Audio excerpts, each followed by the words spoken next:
poner a agarrar.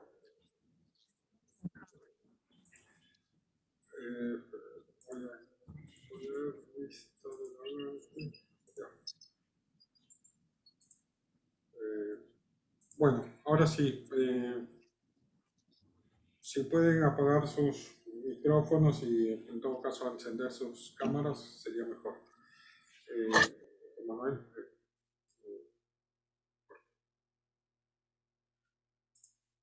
Bueno, estamos entonces acá en el primer domingo de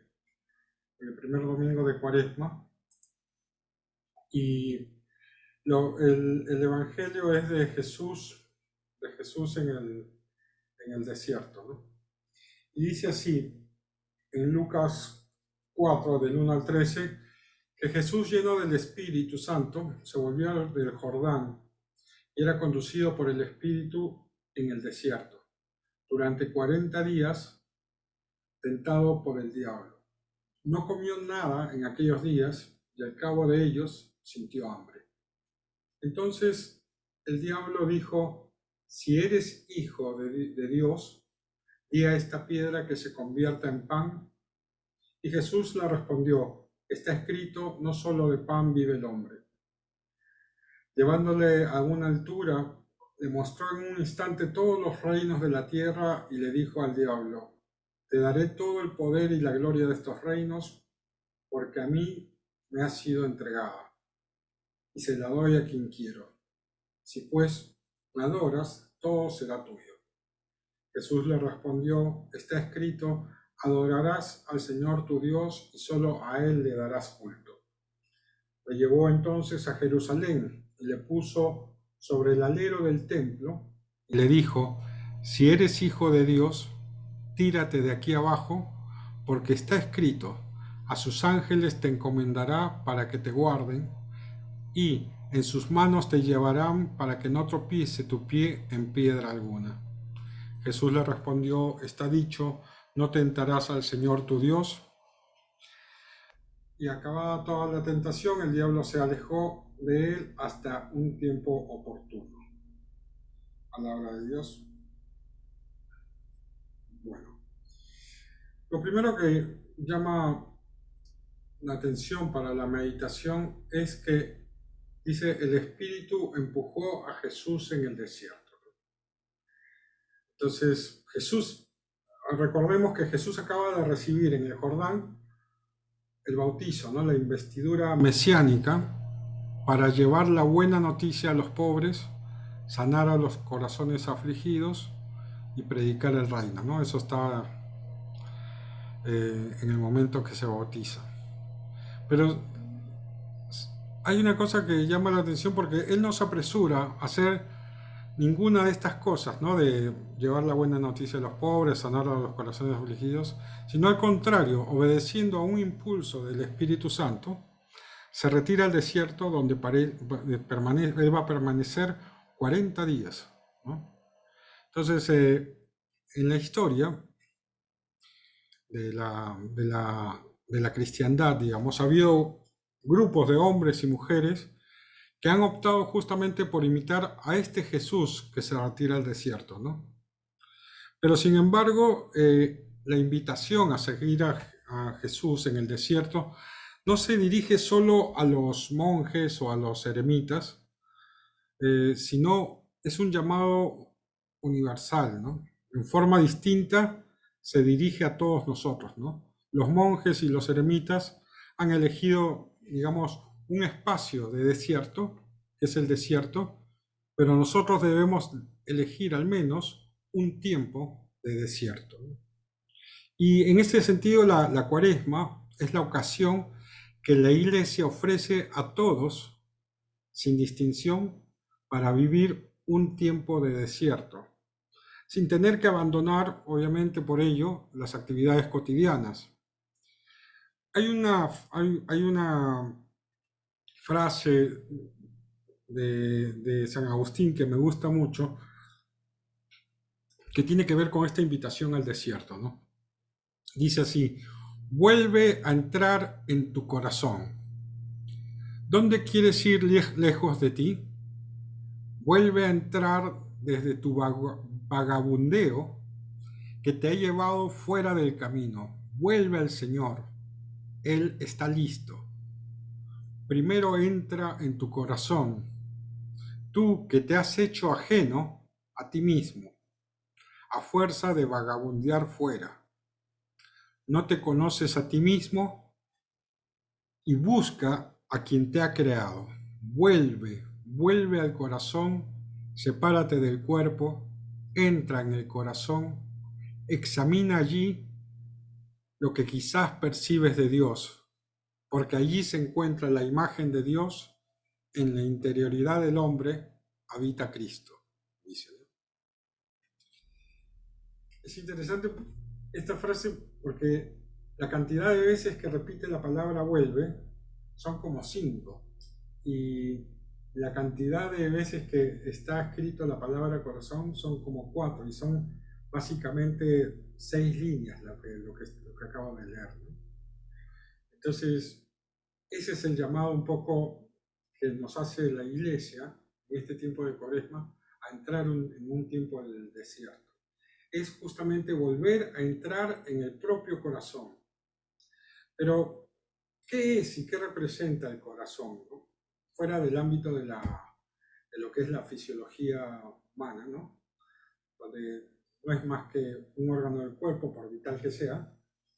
El corazón, en estos sentidos que está hablando San Agustín, es como el lugar más profundo de una persona. Es lo íntimo de cada hombre, donde cada uno vive su ser persona, ¿no? Es decir, su subsistir en sí, en relación con Dios, obviamente, porque nosotros no nos damos la existencia, dependemos de Dios, y ahí encontramos nuestro fin, ¿no? Y lo encontramos en relación con otros hombres, seres humanos, y en una relación con la creación entera, ¿no? Ese es el corazón, ¿no? Así que el corazón de una persona indica el lugar espiritual donde uno puede contemplar a la persona en su realidad más profunda y auténtica, ¿no? Sin velos, sin filtros, que nos están acostumbrados a veces las redes sociales, ¿no? Sin detenerse a sus lados accidentales o marginales, ¿no? Es en el corazón donde tiene lugar el juicio de cada persona sobre lo que lleva dentro de sí, y en el corazón, como dice Jesús, ahí donde está tu tesoro, ahí está tu corazón, es también la fuente de bondad y también de malicia, ¿no? Entonces, conocer el corazón de una persona quiere decir haber penetrado en el santuario íntimo de su personalidad, ¿no? En lo que es esa persona realmente. Es interesante aquí porque esto que dice del santuario, porque es la misma imagen que utiliza Veritatis Splendor cuando cita a la Gaudium et Spes, que dice que la conciencia es el núcleo más secreto y el sagrario del hombre, ¿no? En el que éste se siente a solas con Dios, cuya voz resuena en el recinto más íntimo de aquello. Entonces, eso es el corazón, ¿no? En el libro en el Antiguo Testamento, el corazón está definido como ese corazón que ausculta, ¿no? O sea, que es un corazón que ve, no es un corazón ciego, como se piensa muchas veces en la literatura más romántica, ¿no? Entonces, es un corazón que ve, que decide, que tiene voluntad, que razona también, ¿no? Y es el núcleo. Entonces, la llamada al desierto es volver a ese corazón que quizás ha estado abandonado en medio de tantas actividades que nos propone el mundo, ¿no? Por eso volver al corazón significa volver a lo que hay más de personal e interior en nosotros, ¿no? Lamentablemente, la interioridad en estos tiempos es un valor que está bajo sospecha, ¿no? Hoy en día, ¿no? Nadie quiere verse a sí mismo. La otra vez hablaba con algunos chicos y les citaba esta cita de Jacques Leclerc que me gusta mucho, que es: lo peligroso de las balas, dice, no es el trozo de plomo de que constan, sino su velocidad. Y él dice, lo malo de nuestra civilización no es la técnica, ni siquiera la masificación, sino su prisa, su trepidación, o con otras palabras, la pérdida del sentido de contemplación, de aquella actividad del espíritu que constituye justamente el fin mismo del ser espiritual, ¿no? Y eso es así, ¿no? El tiempo de hoy es la velocidad con que se viven las cosas, no hay tiempo para parar. El sistema, inclusive laboral, todo está pensado como para, no tanto para trabajar para vivir, sino para vivir para trabajar, ¿no? Entonces, todo nuestra vida está alrededor del trabajo, ¿no? Y no al revés, ¿no?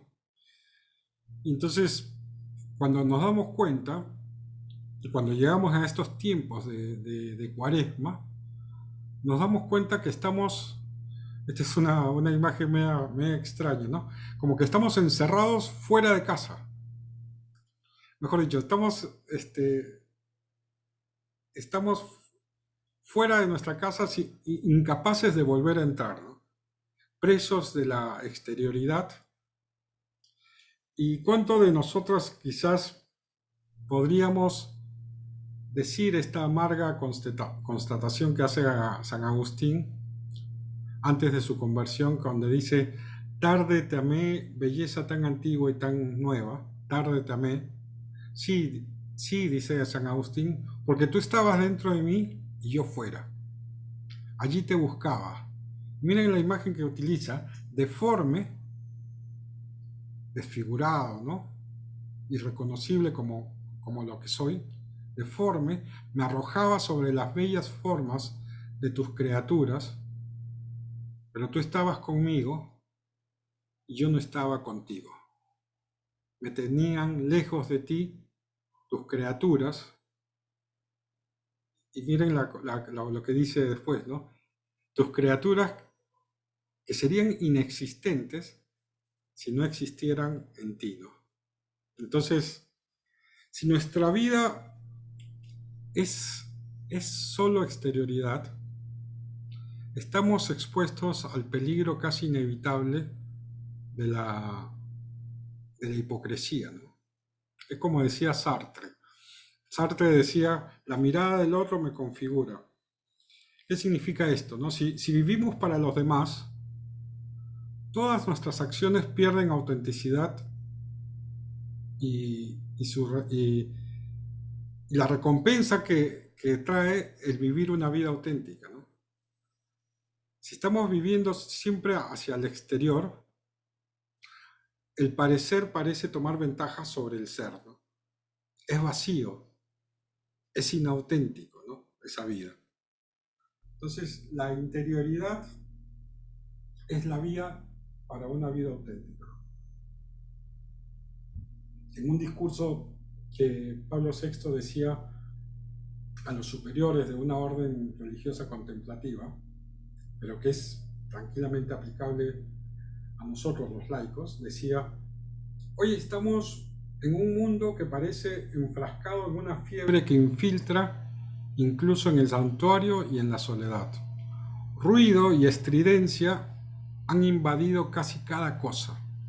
Las personas ya no logran recogerse, son víctimas de 1000 distracciones, disipan habitualmente sus energías detrás de las distintas formas de la cultura moderna: periódicos, revistas, libros, hoy diríamos redes sociales, ¿no? Todas estas cosas invaden la intimidad de nuestras casas, y no solamente la intimidad de nuestras casas. Miren qué profético que era, ¿no? Porque si nosotros tomamos atención a las redes sociales, a nuestros aparatos electrónicos, dispositivos electrónicos, y todo esa Instagram, Facebook, todas esas cosas han invadido la intimidad de nuestras casas. Están en las mesas, ¿no? Cuando nos ponemos a comer. Sería una muy buena costumbre que cuando nos sentemos a la mesa familiar, esos dispositivos estén afuera, ¿no? Pero sin embargo sucede, vemos constantemente, constatamos constantemente, que estas cosas, estos dispositivos electrónicos, han invadido la intimidad de nuestras casas, pero no solo eso, sino han invadido la intimidad de nuestros corazones. Y dice, sigue Pablo VI, dice, es más difícil que en otro tiempo encontrar la oportunidad para ese recogimiento en el cual el alma consigue estar plenamente ocupada en Dios, ¿no? Entonces, tenemos muchos ruidos, ¿no? Y que estos ruidos nos hacen separarnos de nuestro centro vital, ¿no? Es como una llanta que no está alineada ni balanceada, ¿no? Y genera ese temblor al avanzar, ¿no? Es así como cuando estamos fuera de nuestro centro, toda nuestra vida tambalea, ¿no? Por eso San Anselmo decía, exhortaba, ¿no? Decía, ay de mí, miserable mortal, huye durante breve tiempo de tus ocupaciones y deja un poco tus pensamientos tumultuosos. Aleja en este momento los graves afanes y deja de lado tus agotadoras actividades. Atiende un poco a Dios y reposa en Él. Entra en lo íntimo de tu alma, excluye todo, excepto a Dios y a quien te ayuda a buscarlo. Miren, está mencionando al guía, al mentor, ¿no? Y cerrada la puerta, di a Dios, busco tu rostro yo busco, Señor. Ese es un poco... Miren que estas citas son, el de Pablo VI debe ser 40 años atrás, el de San Anselmo obviamente como 400 siglos atrás, y son tan actuales, ¿no? Parece que más allá de la modernidad, siempre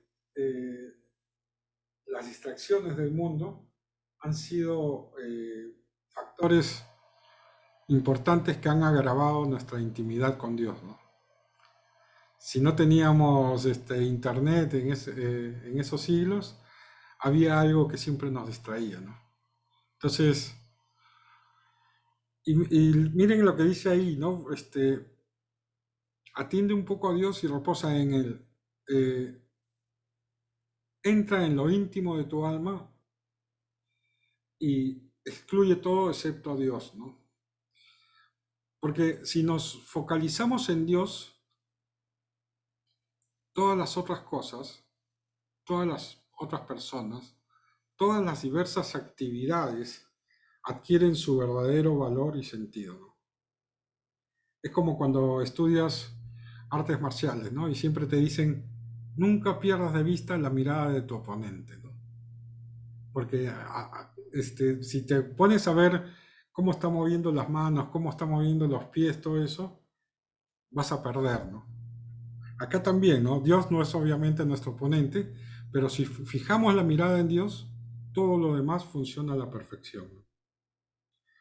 Ahora vamos un poco en un segundo tema que nos trae esta reflexión, es el sentido del ayuno, ¿no? La ley del ayuno, según la Iglesia, quiero hacer unas aclaraciones con respecto a eso, porque la mayoría de acá somos de la comunidad. La ley del ayuno, según la Iglesia, requiere que las personas reduzcan la cantidad de comida que consumen usualmente, ¿no? Para la Iglesia, el ayuno está compuesto de una comida normal más otras dos pequeñas, pero estas dos pequeñas no deben sobrepasar la cantidad de la comida grande, ¿no? Durante el día. eso es el ayuno que exige el miércoles de ceniza, el viernes santo, ¿no? Y ojo, que también dice que cualquier alimento que sea ingerido entre las comidas ya mencionadas es percibido como una forma de romper el ayuno, ¿no? Así que atento ahí también, ¿no? Eh, eh, y respecto a las bebidas alcohólicas, no tiene ninguna prohibición, pero se considera como un elemento contrario justamente a esta disposición de hacer penitencia, ¿no? Dentro de misión y comunión, el ayuno es como la supresión de los tres alimentos básicos, ¿no? Acompañado solamente por agua y pan sin más, ¿no? Sin nada, ¿no? Por eso a veces se suele comenzar el ayuno el jueves en la noche para poder cenar el viernes en la noche, que suele ser más sociable, ¿no? Hay salidas, hay cenas entre amigos, hermanos, distensión. Pero por lo general lo que exigimos en misión y comunión son tres comidas básicas, ¿no? O sea, mejor dicho, desayuno, almuerzo y cena, ¿no? Ahora, ninguna de estas dos formas de ayuno tiene sentido si no tiene una motivación espiritual o religiosa, ¿no? Si lo hacemos para depurar nuestros intestinos gruesos y delgados, no estamos hablando de una obra de caridad a Dios, de penitencia para la purificación del alma, ¿no? Otra forma, yo no diría, otra forma de ayuno, que yo no diría que es metafórica, sino más bien es una visión más amplia de lo que es el ayuno, es practicar la sobriedad, ¿no? Sobre todo en este tiempo de Cuaresma, privarse a veces voluntariamente de pequeñas o grandes comodidades, de lo que es inútil y a veces incluso perjudicial para la salud.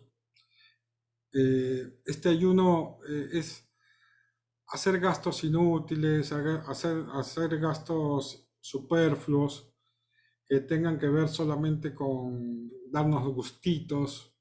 Ese tipo de ayuno también es importante, ¿no? Y que tiene que ver con la sobriedad. Y este ayuno se tiene que de alguna manera reflejar en esa solidaridad con la pobreza de muchos, ¿no? Hacer obras de caridad y de solidaridad.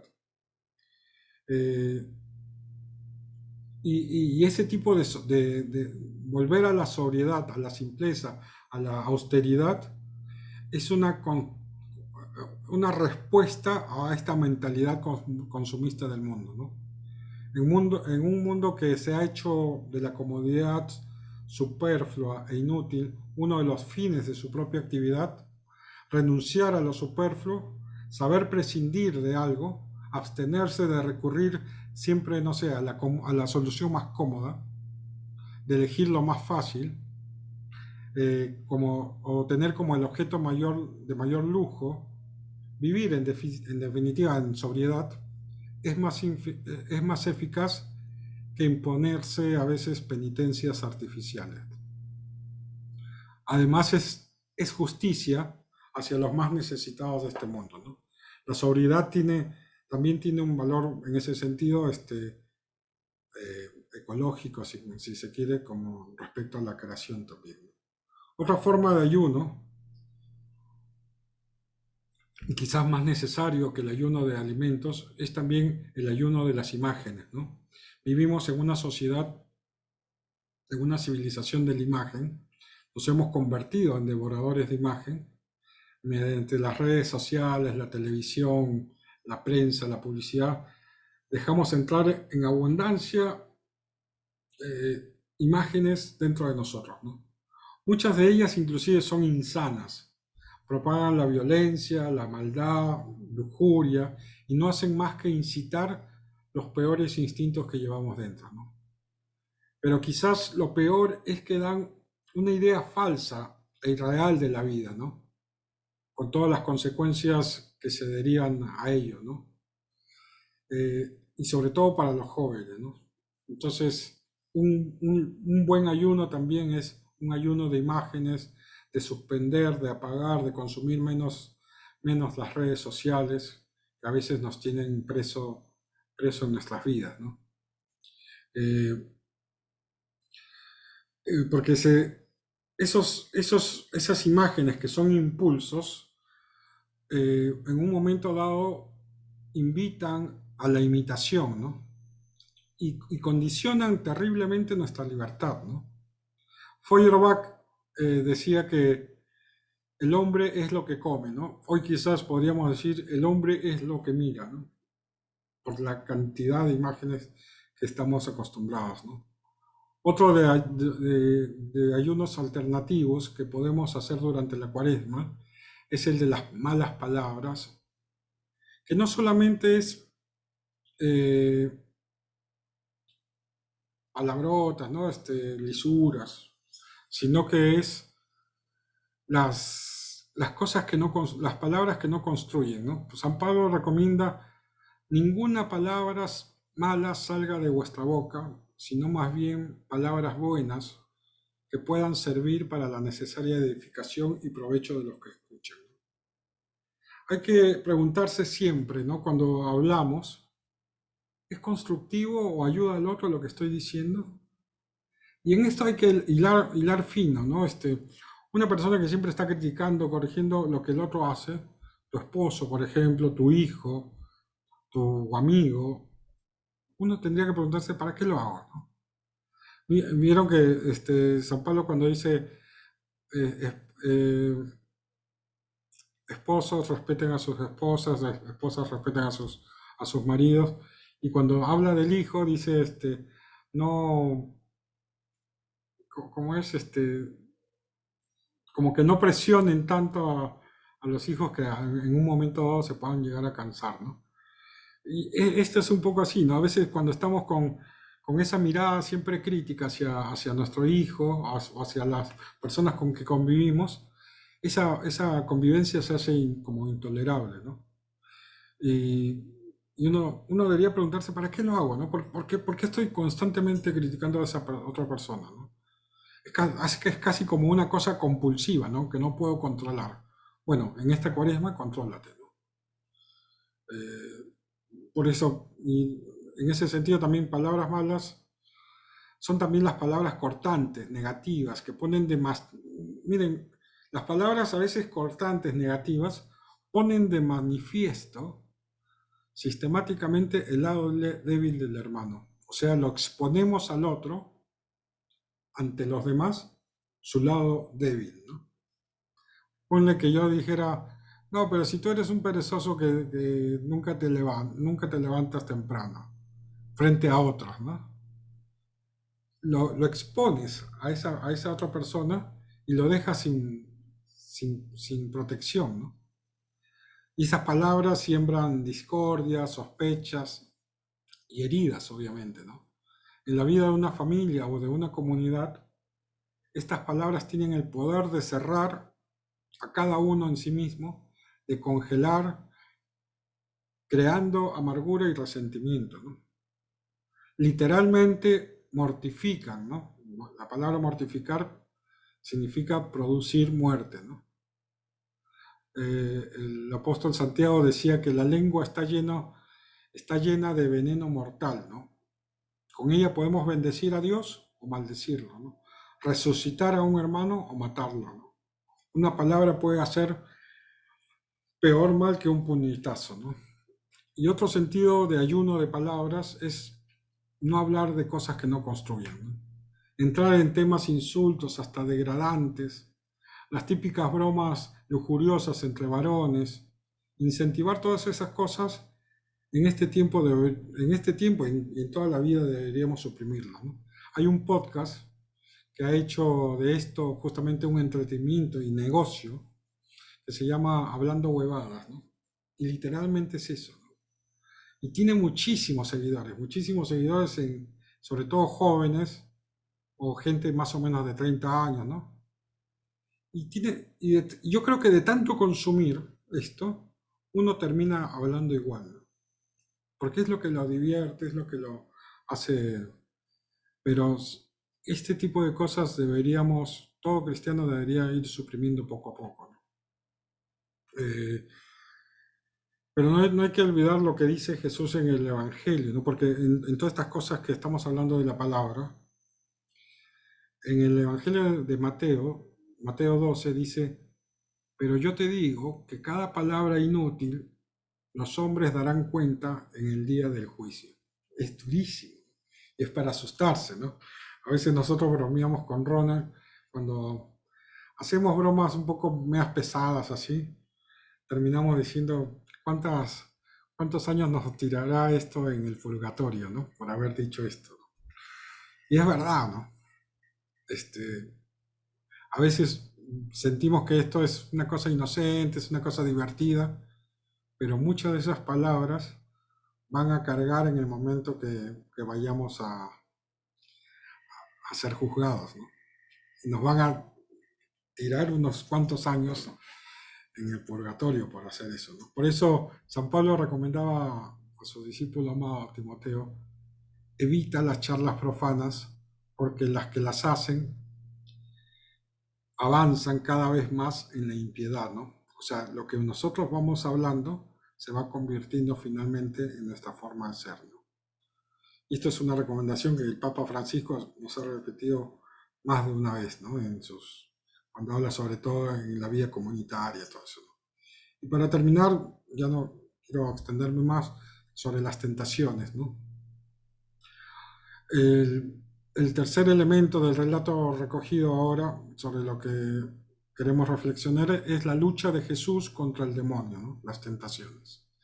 En primer lugar, hay que aclarar que las tentaciones no son para buscarlas, sino principalmente para evitarlas, ¿no?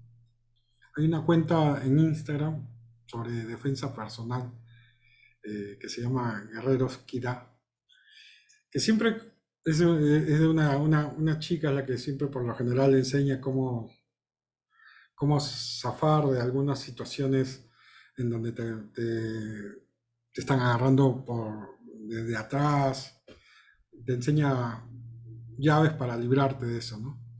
Y ella siempre termina diciendo, cuando una vez que la llave ha funcionado y esa persona está un poco ya liberada del peligro, ella termina siempre diciendo, escaneo, o sea, escaneo, miro a mi alrededor y me voy, ¿no? O sea, ella nunca recomienda, ahora que ya lo tienes, ya te liberaste, comienza a pelear, ¿no? Sino lo que ella siempre recomienda es, escaneo y me voy, huyo, ¿no? Y creo que así hay que terminar siempre con las tentaciones, ¿no? Liberarte, mirar para todos lados y te vas, ¿no? Huir rápido de la tentación. Nunca te quedes pensando, a ver cuánto puedo resistir un poquito más en esta tentación, ni quedarte peleando, ¿no? Porque lo más probable es que pierdas, ¿no? Y bueno, Jesús también, cuando nos enseña el Padre Nuestro, dice, no nos dejes caer en tentación, o sea, está siempre diciendo, aléjate de las tentaciones, no eres un todopoderoso para salir ileso de eso, ¿no? Y en cuanto a este pasaje del Evangelio de Lucas hay tres tentaciones, ¿no? Dice, si eres el Hijo de Dios, di a esta piedra que se convierta en pan, ¿no? Es la tentación de quedarte atrapado en las cosas temporales, ¿no? Y que resueltas estas cosas, ya la vida como que está en bajada, ¿no? Convertir las piedras en panes puede ser el esfuerzo, por ejemplo, de sacar un emprendimiento, sacar adelante un título, ascender en el trabajo, una casa, un auto, etcétera, ¿no? Y como que adquiridas estas cosas, uno piensa que la vida ya está viento en popa, ¿no? Como que no necesitas más. Estamos felices y tranquilos, mientras que todas las cosas temporales están en orden, ¿no? Pero Jesús, ¿qué le responde al demonio? Está escrito, no solo de pan vive el hombre, ¿no? Y aquí Jesús nos recuerda justamente lo que reflexionábamos sobre el desierto, ¿no? La vida no termina en el aquí y en el ahora, sino que somos seres para la trascendencia y la vida eterna, ¿no? Entonces, es importante poner a Dios en el centro de todas nuestras operaciones, ¿no? Está bien dicho, todas nuestras operaciones, desde que nos levantamos hasta que nos acostamos, Dios en el centro, ¿no? Porque si olvidamos ese centro, podemos conseguir todas las cosas materiales que querramos, pero nunca vamos a alcanzar la felicidad. La segunda tentación, al menos en esta versión de Lucas, dice: te daré todo el poder y la gloria de estos reinos porque a mí me ha sido entregado y se la doy a quien quiero. Si me adoras, todo será tuyo. Es la tentación que se confunde quizás muchas veces con el sentido último de la vida, ¿no? Y es la tentación de tener poder, ¿no? En mi vida comunitaria, he visto caer muchos hermanos y hermanas porque, porque le quitaron de alguna manera la varita del poder, ¿no? O sea, le quitaron el liderazgo que tenía frente a todos nosotros, ¿no? Mientras que eran líderes, su vida era un testimonio a seguir, eran idóneos para el puesto, pero cuando se les fue arrebatado, sucumbieron, ¿no? Y no solamente sucumbieron, sino que se alejaron del llamado que Dios les hizo. Y mi conclusión es que estas personas muchas veces ponderaron el poder antes que el servicio, ¿no? O pensaron que servir era mientras uno tenga el poder, ¿no? Si no tienes el poder, no hay servicio, ¿no? Y eso ya lo he dicho muchas veces, eh, que se ve frecuentemente en las parroquias como pequeños feudos, ¿no? Donde no puedes tocar la batuta del poder de una señora, de un señor que tiene a su cargo un servicio, un apostolado, ¿no? Ahora, a veces se ven esas pugnas de poder entre apostolados, entre servicios, y ahí te das cuenta que no están sirviendo a Dios, sino que están engolosinados con el poder que les da esa manzana que es la, la parroquia, ¿no? Y todo lo que conlleva de tener a muchos delante frente a ellos, ¿no? En movimientos, ni que se diga, ¿no? Hay gente que busca el poder antes de servir a Dios y a los hermanos, ¿no? Y la verdad que el poder es algo que te desfigura y te rebaja la dignidad de a lo que estás llamado a ser, ¿no? El poder corrompe y creo que no hay que dar muchos ejemplos para entenderlo en esta sociedad que vivimos, ¿no? Por eso Jesús nuevamente nos hace recordar, cuando responde a esta tentación, está escrito: adorarás al Señor tu Dios y solo a Él le darás culto, ¿no? Solo Dios es lo que importa, ¿no? Si en esa comunidad te toca limpiar los baños, hazte santo con eso, ¿no?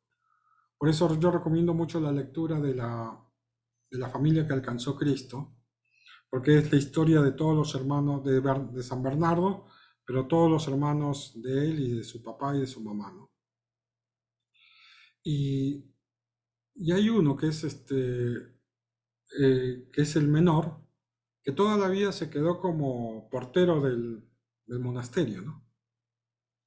Y cuando ustedes leen el capítulo de la vida de ese de hermano menor, uno entiende qué hermoso es poder eh, vivir con esa libertad que tenía ese chico, ¿no? Es un chico que era muy capaz, muy inteligente, pero sin embargo a él le tocó en el monasterio ser solamente el portero, ¿no? Sin embargo, San Bernardo era el que salía, el que se peleaba organizaba las cruzadas, era el líder, ¿no? Total. Pero él solamente se quedó toda su vida en la puerta, ¿no? Y ahí él encontró su santidad, ¿no? Entonces, eso es lo que uno debería aspirar, ¿no? A que aquello que Dios nos manda, así no seamos los líderes en papel, lo tenemos que hacer con un amor tan intenso que solamente eso Dios lo sabe, ¿no? No solamente Dios lo sabe, la gente que está a tu alrededor se da cuenta, ¿no? Y la última tentación es: si eres hijo de Dios, tírate de aquí abajo, porque está escrito a sus ángeles que te encomendará para que te guarden, y en sus manos te llevarán para que no tropiece tu pie en piedra alguna. Esto es algo que no se presiente tan fácilmente, ¿eh? La cuestión de tentar a Dios, ¿no? Pero cuando entiendes la lógica de esta tentación, fácilmente reconocerás que muchas veces lo hemos hecho. Por ejemplo, tentar a Dios es como jugar con fuego, pensando que porque Dios está contigo no te va a pasar nada, no te vas a quemar. Por ejemplo, una compañera de trabajo recorre a uno a contar sus desamores y tú, como buen caballero, atiendes a esa dama desvalida, ¿no? Pero si eso se hace recurrente, uno puede estar tentado a pensar que mis intenciones no son malas y cuando menos te diste cuenta, estás en un acto de infidelidad, ¿no? ¿Dónde está eso de tentar a Dios? En esa presunción de pensar que a ti no te va a pasar nada porque yo estoy yendo con buenas intenciones. Inclusive, estás yendo con buenas intenciones y aparte eres un hombre de oración, un hombre de familia, bien constituido, ¿no? Entonces, eso es poco tentar a Dios por imprudencia, ¿no? O lo hago y Dios tiene que protegerme, ¿no? Ahí uno tendría que preguntarse, ¿qué pasa? ¿Tú le armas la agenda a Dios? El Señor nos ha dado, hermanos, inteligencia para no cometer imprudencia, ¿no? Es famoso el caso de esa familia evangélica que su hija enfermó y no quisieron llevarla a un doctor, a un hospital, porque decía que Dios la iba a salvar, ¿no? ¿Y qué pasó? La hija murió, ¿no? Entonces no hay que tentar a Dios, condúcete de manera prudente en la vida y llegarás lejos, ¿no? No caigas en la irracionalidad, en el fundamentalismo o en pensar que solo con la fe me basta, ¿no? Otra forma de tentar a Dios es la típica que quizás hemos hecho la mayoría, es tirar una canita al aire, lo hago y después digo, me confieso, ¿no? O sea, eso también es tentar a Dios. Pero ¿qué dice el Evangelio, no? Necio, esta misma noche te reclaman el alma, ¿y ahora qué te va a pasar? Entonces nosotros pensamos que siempre, bueno, es una noche, es un día nada más, es una sola vez, el domingo me confieso, ¿no? Este es un clásico de clásico, pensar así, pero eso es carne, ¿no? Y si lo has hecho, uno puede estar pensando, sí, yo lo he hecho varias veces, y uno, si lo has hecho y sigues vivo, me estás escuchando, es porque Dios es misericordioso. Pero no creas que es porque te salió bien la cosa. No creas que siempre va a ser así. Dios es misericordioso, pero también es justo. Entonces no tintes a Dios.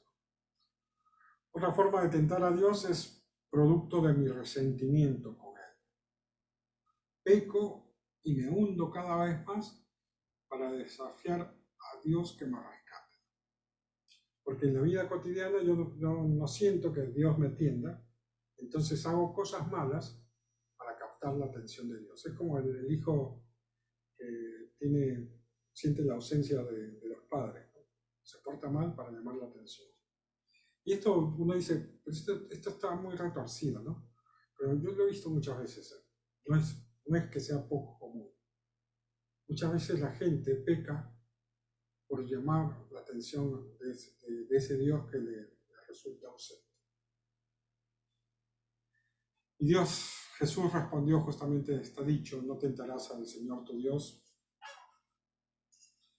Está diciendo, sé sensato, no te dejes llevar por tu carne. Bueno, y esto es así, ¿no? Entender que Jesús se retira al desierto no para hacer actividades ascéticas, no se va al desierto para dejar algo, el bullicio, el mundo, en las situaciones, se va sobre todo para encontrar algo, más aún a alguien, ¿no? No se va allí, no se va allí solo para reencontrarse con uno mismo, sino para encontrarse con el yo más profundo, como en muchas formas, como que es el encuentro con Dios.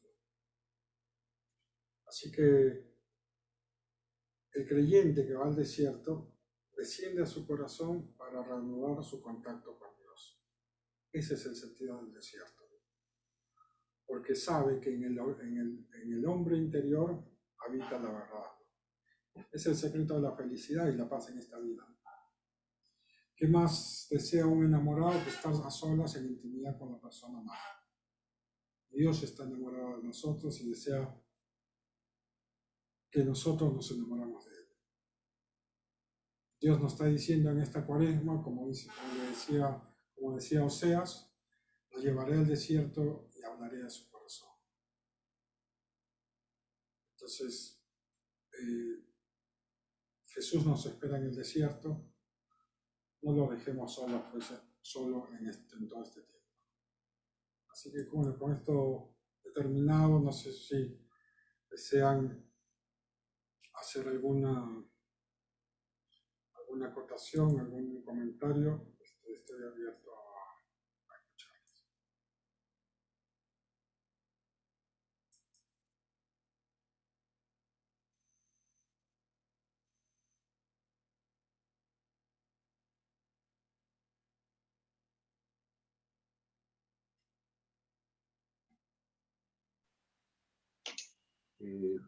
Héctor, Sí. este tema del tiempo cuaresmal, el tiempo de preparación, es un tiempo del Espíritu Santo, ¿no? Uh-huh. Es un tiempo donde el Espíritu nos puede llevar a lugares difíciles, ¿no?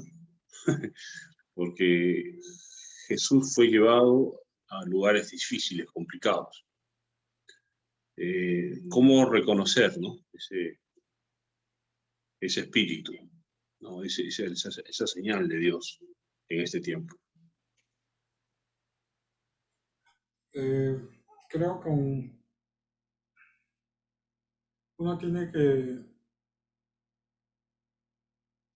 tener ya una disposición, sobre todo en este tiempo de cuaresma, una disposición de mansedumbre ante todas las situaciones complicadas que nos puedan venir. No es que el tiempo de cuaresma es un tiempo de dificultades, ¿no? A veces a algunos se les junta con el pago de colegio, todas esas cosas, pero no es que sea no es que sea un tiempo de dificultades, pero siempre en algún momento pasa algo que nos sacude, que nos desafía. Y el tiempo de cuaresma es justamente para aceptarlo con mansedumbre, con agradecimiento hacia Dios y preguntarle, Señor, ¿qué quieres de mí, ¿no? En esto que estamos viviendo. Entonces, quizás en otro tiempo del año, por toda esta cuestión que decíamos de estar acelerados, no tenemos esa actitud, pero la iglesia es sabia y creo que en este tiempo nos da las herramientas para poder llegar con esa actitud de disposición a ver qué es lo que Dios quiere para mí en estas situaciones, ¿no? Con aceptarlo con paz, con tranquilidad, no con angustia, ¿no?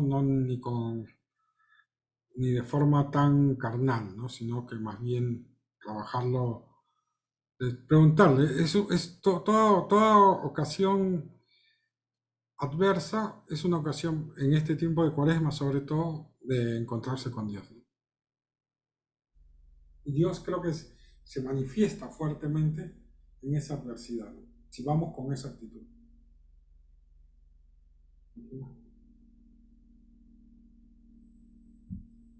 Algún, creo que había acá una.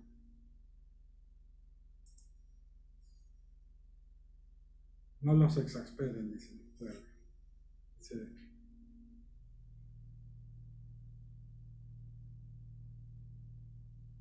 Ya. Bueno, algo más, algo que quieran comentar que les ha hecho pensar esta meditación.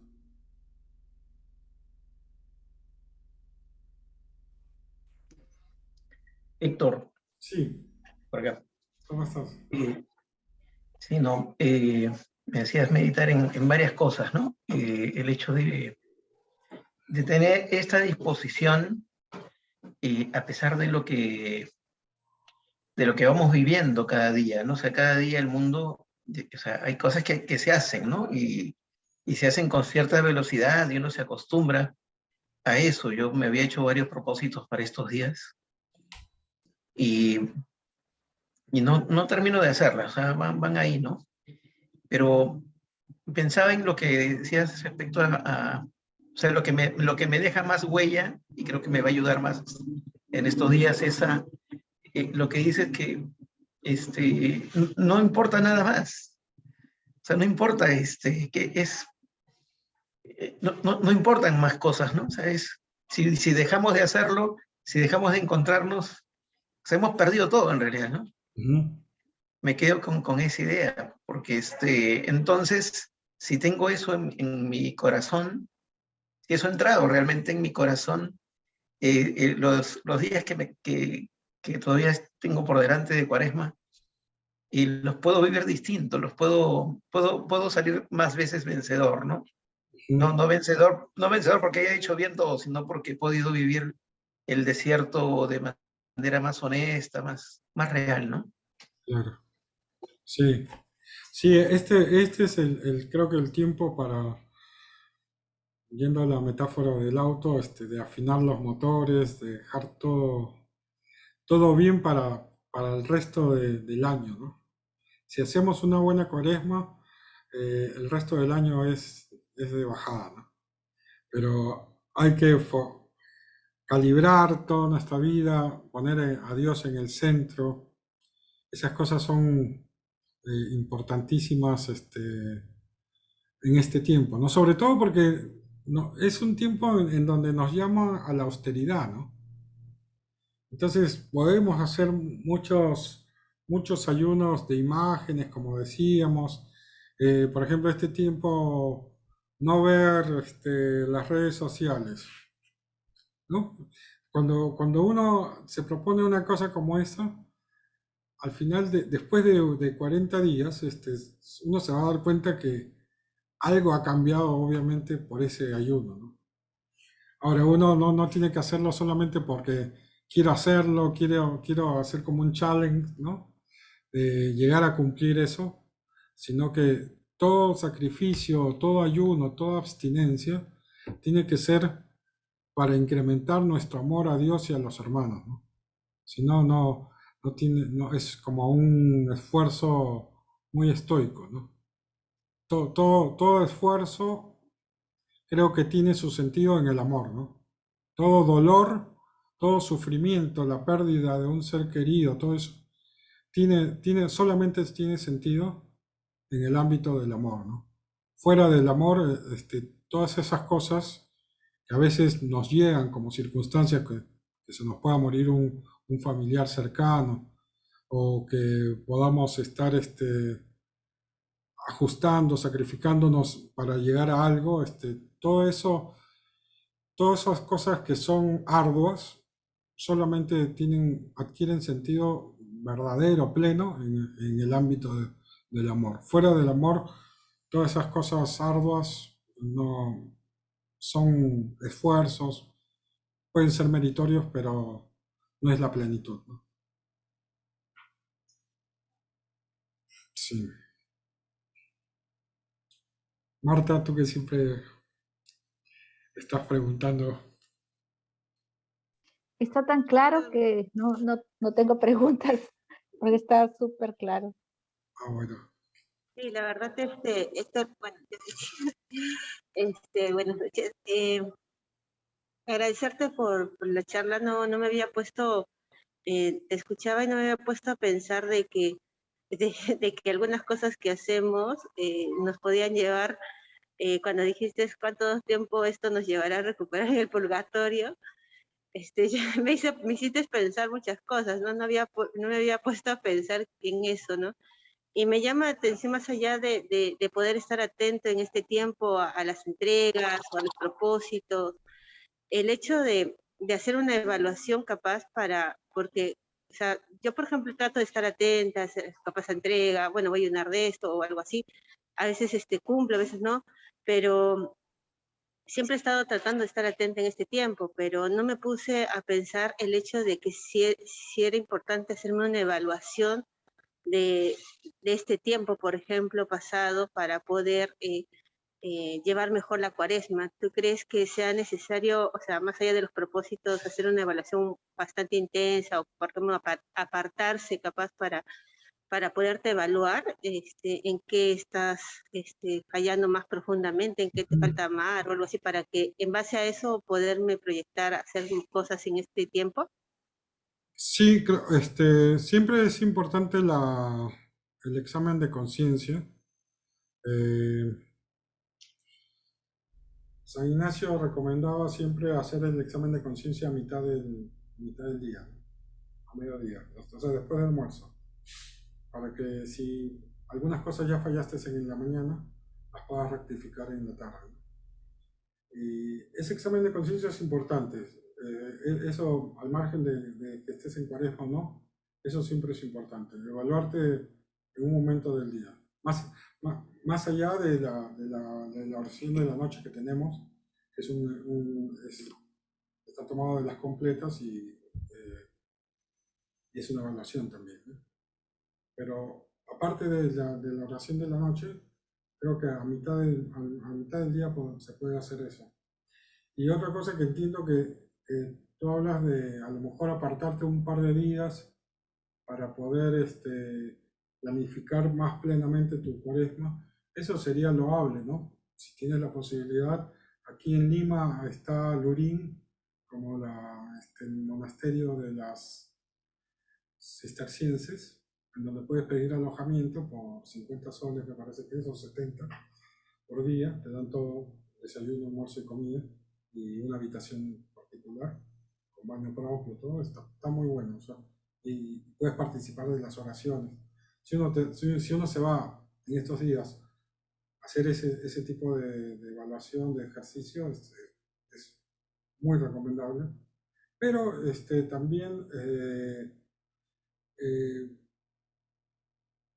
poner algunos indicadores que es lo que yo he mencionado, ¿no?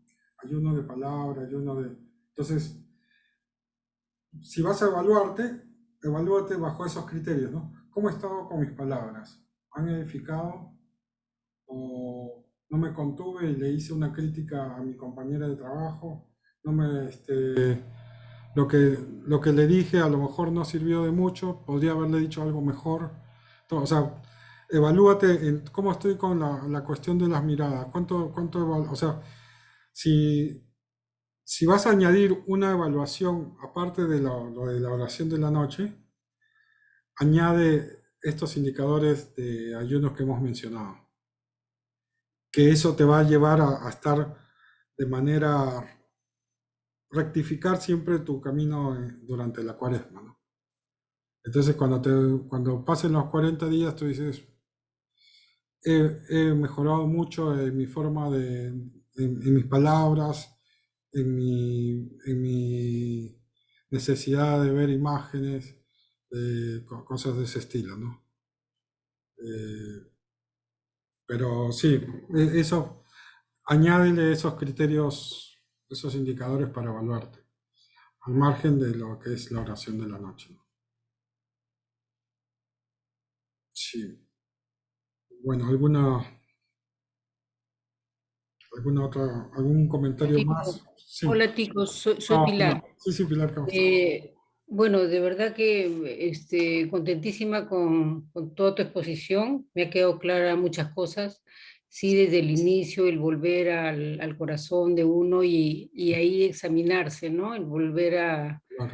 ese encuentro con Dios, ese desierto. Muy bien, me queda clarísimo todo, así como muchos, y bueno, a ponerlo en práctica, ¿no? La oración, llenarse del Espíritu Santo, lo que has dicho, porque con el Espíritu Santo uno puede vencer las tentaciones, así como lo hizo Jesús, ¿no?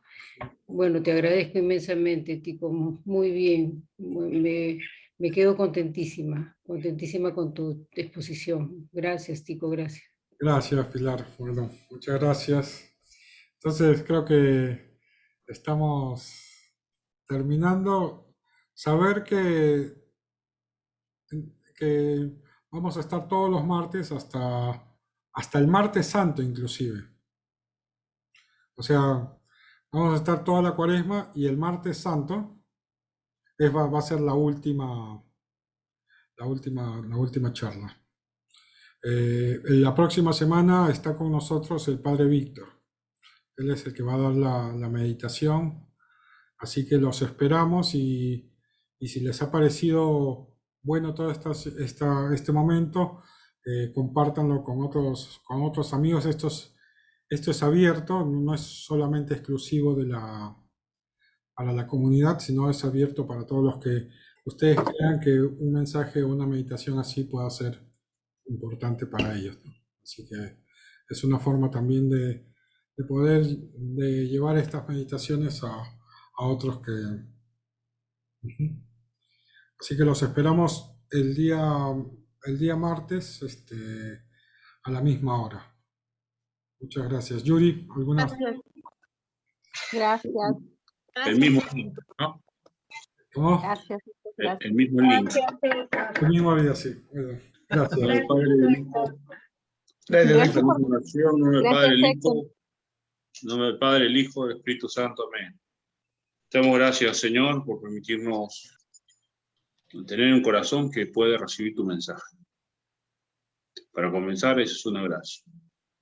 Gracias, Señor, por poder llevarnos, por tener la capacidad de hablarnos, de querer llevarnos hacia más allá, de encontrarnos contigo y sobre todo, Jesús, ser humildes frente a ti para que tú conviertas nuestras vidas, Señor. Haznos plenos, haznos felices y levántanos, Señor, en aquellas cosas que tenemos muertas en el corazón. Gracias por este tiempo especial, gracias por los hermanos de Misión Comunión y todos los demás que nos acompañan. Madre Santísima, intercede por nosotros siempre. Te lo pedimos, Padre, todo en nombre de Jesús nuestro Señor. Amén. Amén. Amén. Chao, hermanos. Muchas Buenas gracias. noches. Bendiciones. Bendiciones. Gracias. Gracias. Chao, chicos. Gracias. Pilarcita. Gracias, Héctor. Martita. Gracias.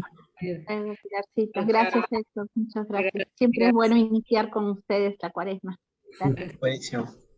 Gracias. Voy a sacar para el baño.